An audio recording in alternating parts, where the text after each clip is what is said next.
ونستعينه ونستغفره ونؤمن به ونتوكل عليه ونعوذ بالله من شرور أنفسنا ومن سيئات أعمالنا من يهده الله فلا مضل له ومن يضلله فلا هادي له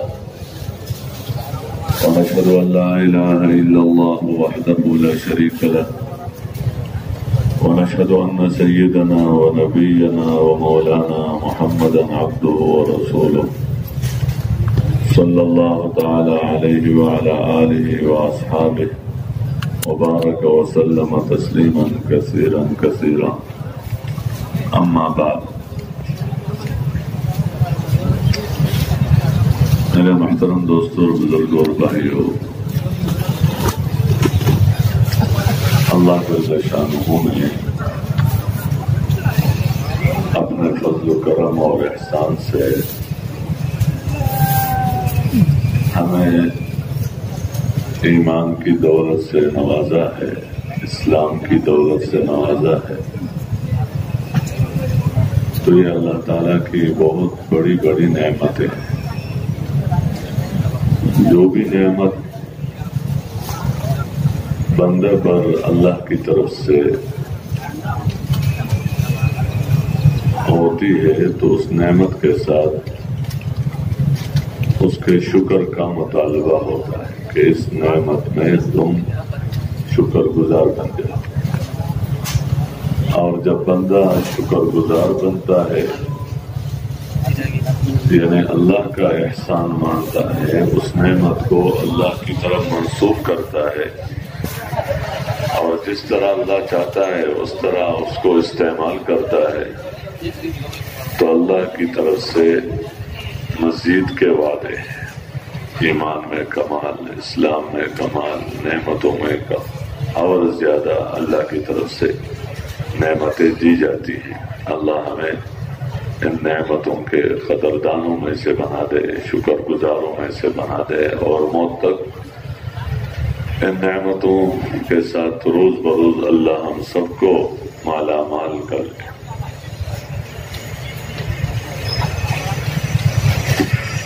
Nahmaduhu wa nusalli ala rasulil karim, amma ba'd.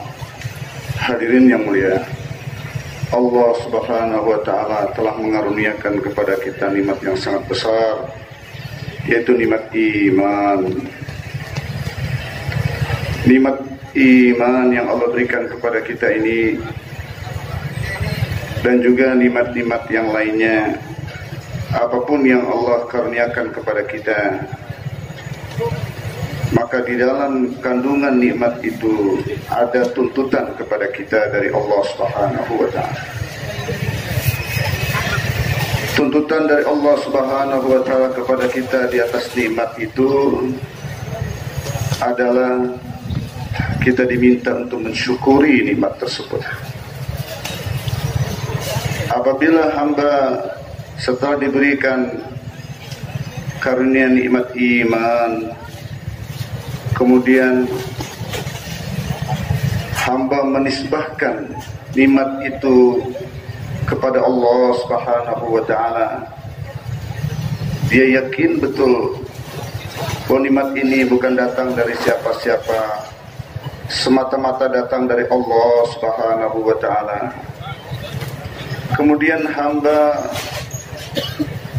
mensyukuri nikmat tersebut dan menggunakan nikmat tersebut seperti apa yang Allah Subhanahu wa ta'ala kehendaki, maka Allah Subhanahu wa ta'ala akan menyempurnakan volume iman yang telah diberikan oleh Allah kepadanya sedikit demi sedikit sampai kepada kesempurnaan iman, kesempurnaan amal Islam, dan nikmat itu pun akan dipertahankan oleh Allah Subhanahu wa ta'ala, bahkan dari khazanahnya akan diberikan tambahan. Semoga Allah Subhanahu wa ta'ala setelah memberikan kepada kita karunia nikmat iman, memberikan kita semuanya taufik untuk dapat mensyukuri nikmat itu dan menisbatkan nikmat itu semata-mata hanya kepada Allah, dan kita dapat diberikan taufik untuk dapat menggunakan nikmat itu seperti yang Allah Subhanahu wa taala kehendaki bersama. हर मोमिन को इस बात का मुकल्लफ बनाया गया है कि अपनी पूरी जिंदगी को मौत तक अल्लाह के खौफ के साथ आखिरत को सामने रखकर दीन इस्लाम के मुताबिक जिंदगी गुजार। ये हर मोमिन इस बात का मुकल्लफ है, गोए इसकी जिम्मेदारी है कि मौत तक दीन के मुताबिक जिंदगी गुजारना, ये इसका काम है। वला तमूतुन्ना इल्ला व अंतुम मुस्लिमून, और कमाल इस्लाम के मुताबिक जिंदगी हो, पूरी जिंदगी इस्लाम के मुताबिक हो। इसलिए वो मेहनत, जिस मेहनत के जरिए से ये दीन इस्लाम वजूद में आता है, तो उस मेहनत की जिम्मेदारी हर एक पर है। इसलिए कि इस दीन को अल्लाह ने मेहनत के साथ जोड़ा है। दीन की मेहनत बंदा करेगा तो अल्लाह इसको दीनदार बनाएगा। दीनदार बनेगा, दुनिया में भी कामयाब और आखिरत में भी कामयाब। दीन की मेहनत नहीं करेगा, सिर्फ मालदार बनने की मेहनत करेगा, जमींदार बनने की मेहनत करेगा, मुल्क और माल और दुनिया की चीजों की हुसूल की मेहनत करेगा, तो दुनिया की मेहनतों से इंसान दीनदार नहीं बनता। हर एक चीज के लिए एक मेहनत है, तो दीनदार बनने के लिए भी मेहनत है। Hadirin yang mulia, orang-orang yang beriman mukallaf, diberikan tanggung jawab, diberikan beban untuk menjalankan kehidupannya dengan mewujudkan rasa takut kepada Allah dan meletakkan kehidupan akhirat di depan matanya. Lalu dia jalankan kehidupan dengan kaifiat karakter yang seperti itu sampai akhir hayatnya. Wala tamutunna illa wa antum muslimun. Kaifiat iman yang seperti ini, rasa takut kepada Allah dan menghadirkan akhirat di depan matanya dalam menjalankan kehidupan di atas dunia ini sampai mati, berarti ini merupakan tanggung jawab bagi orang yang beriman dan juga adalah merupakan pekerjaan bagi orang yang beriman. Jangan sampai meninggalkan dunia tanpa kaifiat iman yang dibebankan oleh Allah Subhanahu wa taala kepada mereka setelah diberikan iman tersebut. Itu hadirin yang dimuliakan Allah Subhanahu wa taala. Apabila seseorang dia buat usaha untuk mendapatkan harta, seseorang yang lain usaha untuk mendapatkan jabatan, seorang pedagang berusaha untuk menjadi pedagang, tanpa dia berupaya untuk mewujudkan agama dalam kehidupannya, maka hadirin, dia bisa menjadi pedagang, dia bisa menjadi pejabat, dia bisa menjadi orang kaya, tapi dia tidak akan bisa menjadi ahli agama kalau dia sendiri tidak berjuang dan bekerja keras untuk mendatangkan agama dalam kehidupannya. Maka agama yang di dalamnya kandungan kejayaan dan kebahagiaan semua manusia, Allah sertakan dengan agama itu usaha atas agama. Siapapun dia, manakala dia buat usaha atas agama, maka Allah Subhanahu wa taala akan karuniakan kepadanya agama dan dia menjadi ahli agama. Dengan keberadaan agama dalam dirinya, jaminan kebahagiaan itu dia dapati dunia dan akhirat.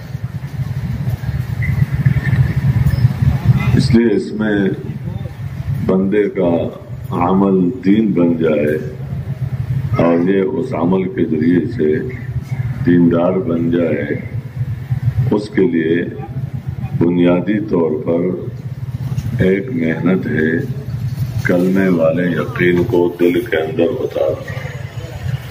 क्योंकि कोई भी काम हो जब वो कलमे वाले यकीन के साथ हो तो अमल दीन बनेगा। बाकी भी उसके साथ सिफात हैं, लेकिन बुनियादी तौर पर वो कलमे वाला यकीन है, ला इलाहा इल्लल्लाह मुहम्मदुर रसूलुल्लाह। इसके यकीन को दिल के अंदर उतारने की मेहनत ये हर मोमिन की जिम्मेदारी है। Oleh itu, bagaimana seluruh aktivitas kehidupan kita bernilai agama, maka diperlukan usaha yang pertama, yaitu usaha atas kalimat. Apa saja pekerjaan, apa saja amal, manakala disertai dengan usaha atas kalimat, maka pekerjaan itu akan bernilai agama. Olehnya itu, semua kita orang yang beriman hendaknya berupaya dan berusaha kerja keras untuk usaha atas kalimat ini, yaitu kalimat la ilaha illallah, sehingga kalimat ini masuk ke dalam hati kita, sehingga semua aktivitas kehidupan kita akan bernilai agama.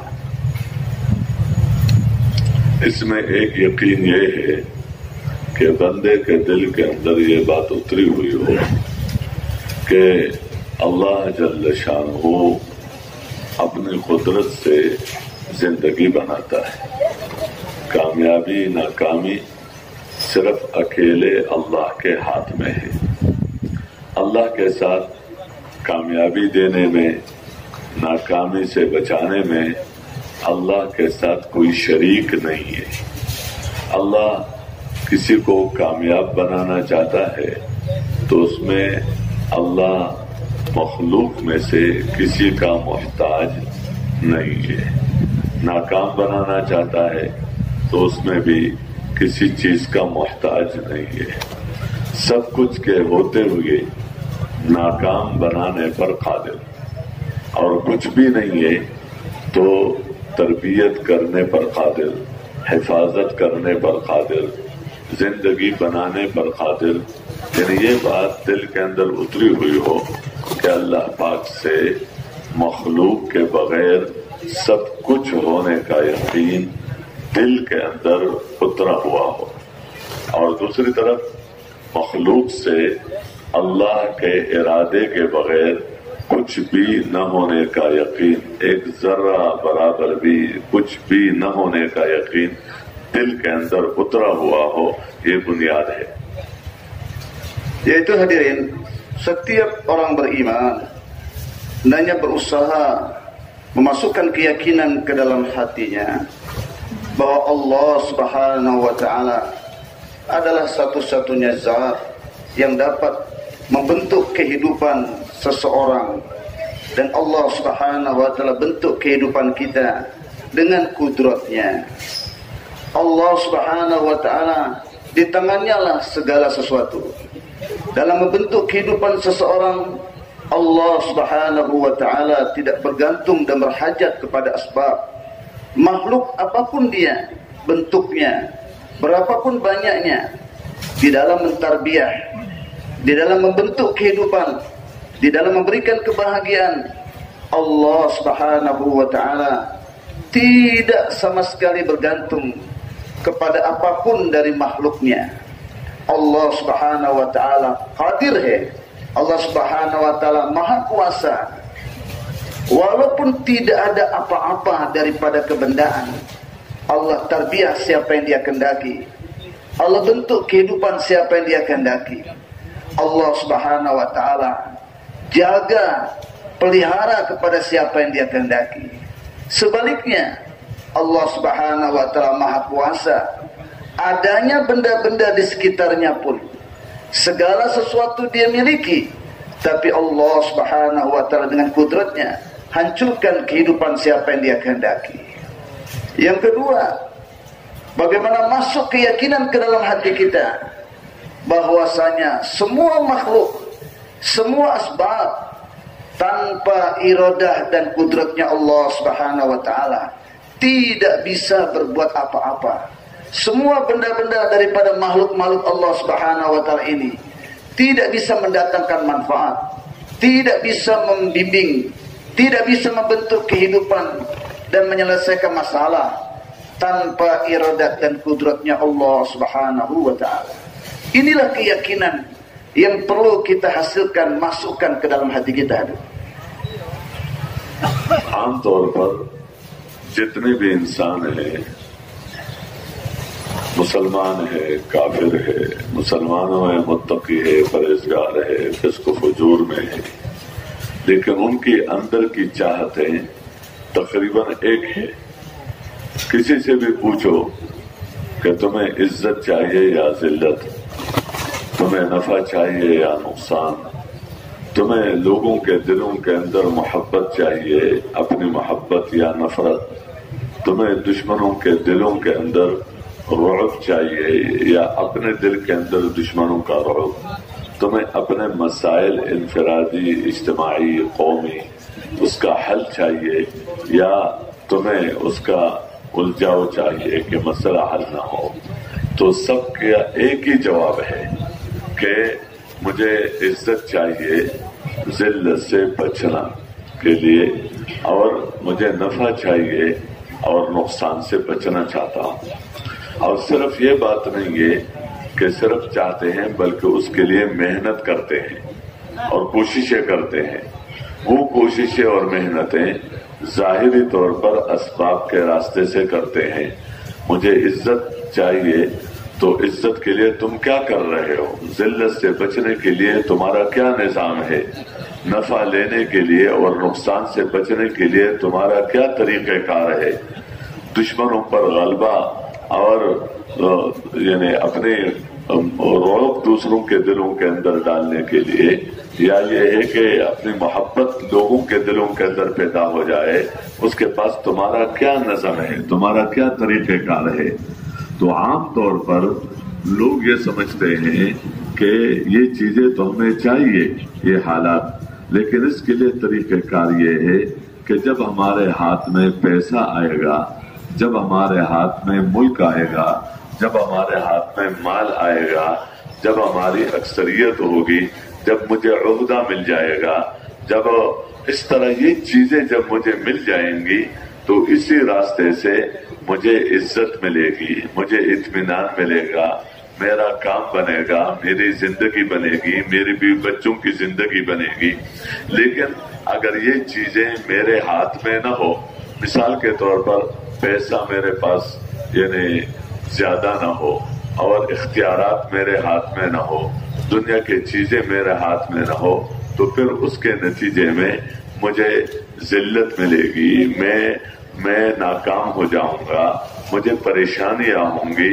गोया लोगों ने उमूमी तौर पर इन अच्छे हालात को और इस बुरे हालात को चीजों के साथ जोड़ा है कि चीजों का वजूद ये जरिया है उन हालात के वजूद में आने के लिए जो मैं चाहता हूँ, और इन चीजों का फुकदान ये जरिया है उन मुसीबत और परेशानियों के वजूद में आने के लिए जिसको मैं नहीं चाहता हूँ।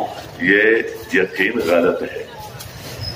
Hadirin yang mulia, secara umum baik orang Islam, orang yang beriman maupun yang tidak beriman, baik pekerja maupun yang tidak bekerja, kalau ditanya atau diajukan pertanyaan kepada kita, kamu pengen untung atau pengen rugi?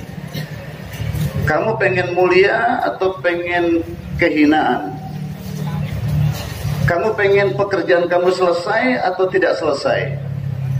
Kamu ingin musuh kamu tetap takut sama kamu, atau berubah musuh kamu itu menakut-nakuti kamu? Apakah kamu ingin orang mencintai kamu atau kamu ingin orang benci sama kamu? Nah, keinginan-keinginan yang seperti ini tatkala diajukan kepada kita atau kepada setiap orang, maka hadirin, secara umumiat semua menginginkan apa yang kita inginkan.